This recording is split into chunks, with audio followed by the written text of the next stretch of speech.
الرحمن الرحیم. محترم جناب آصف علی زرداری صاحب، جناب بلاول بھٹو زرداری صاحب، جناب مولانا فضل الرحمان صاحب، میرے بھائی محمد شہباز شریف صاحب، جناب محمود خان اچکزئی صاحب، محترم ڈاکٹر عبد المالک صاحب، محترم ساجد میر صاحب، جناب آفتاب احمد خان شیرپاؤ صاحب، جناب محسن خان داور صاحب، جناب جمال الدین صاحب، جمال دینی صاحب، اور جناب اویس شاہ نورانی صاحب، نہایت معزز قائدین، محترم شرکائے کانفرنس اور محترم خواتین و حضرات، السلام علیکم. بہت شکریہ جناب محترم آصف زرداری صاحب. اللہ تعالیٰ آپ کو بھی صحت تندرستی عطا فرمائے اور خیر و برکت عطا فرمائے. میری بہت ساری دعائیں آپ کے لیے بھی ہیں اور بلاول بھٹو زرداری صاحب کے لیے بھی ہیں. ان سے پرسوں بات کر کے مجھے بہت خوشی ہوئی اور بہت اچھی ہماری باتیں ہوئیں، اور جس پیار محبت سے انہوں نے مجھ سے بات کی میں کبھی نہیں بھلاؤں گا.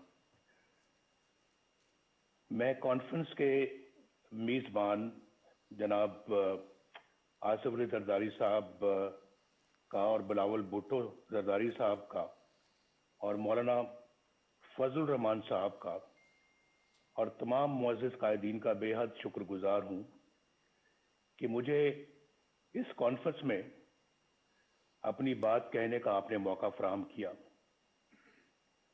میں وطن سے دور ہوتے ہوئے بھی اچھی طرح جانتا ہوں کہ وطن عزیز کن حالات سے گزر رہا ہے اور عوام کن مشکلات کا شکار ہیں. یہ کانفرنس نہایت ہی اہم موقع پر منعقد ہو رہی ہے، بلکہ میں تو اسے ایک فیصلہ کن موڑ سمجھتا ہوں. پاکستان کی خوشحالی اور صحیح معنوں میں ایک جمہوری ریاست بنانے کے لیے ضروری ہے کہ ہم ہر طرح کی مصلحت چھوڑ کر اپنی تاریخ پر نظر ڈالیں اور بے باک فیصلے کریں. اور آج نہیں کریں گے تو پھر کب کریں گے؟ میں مولانا فضل الرحمان صاحب کی سوچ سے پوری طرح متفق ہوں کہ ہمیں رسمی اور روایتی طریقوں سے ہٹ کر اس کانفرنس کو با مقصد بنانا ہوگا، ورنہ قوم کو بہت مایوسی ہوگی. اور جو ابھی ٹرینڈ جناب آصف علی زرداری صاحب نے سیٹ کیا ہے، اسی کو آگے لے کے چلنا ہے. آپ سب جانتے ہیں کہ 73 برس سے پاکستان کو کن مسائل کا سامنا ہے. ان مسائل کی بنیادی وجہ صرف اور صرف ایک ہے، اور میں اپنے تجربے سے بول رہا ہوں. میرا بھی تجربہ الحمدللہ پاکستان کی پالیٹکس میں اور پاکستان کی خدمت میں کافی زیادہ ہے، اور میں یہ سمجھتا ہوں کہ پاکستان کو جو میں وجہ بتانا چاہ رہا ہوں وہ یہ ہے کہ پاکستان کو جمہوری نظام سے مسلسل محروم رکھا گیا ہے. جمہوریت کی روح عوام کی رائے ہوتی ہے، یعنی ملک کا انتظام وہ لوگ چلائیں جنہیں عوام اپنے ووٹوں کی اکثریت سے یہ حق دے. اور ہمارے آئین کی ابتدا بھی انہی الفاظ سے ہوتی ہے کہ اللہ تعالیٰ ہی کائنات کا حاکم مطلق ہے جس کا کوئی شریک نہیں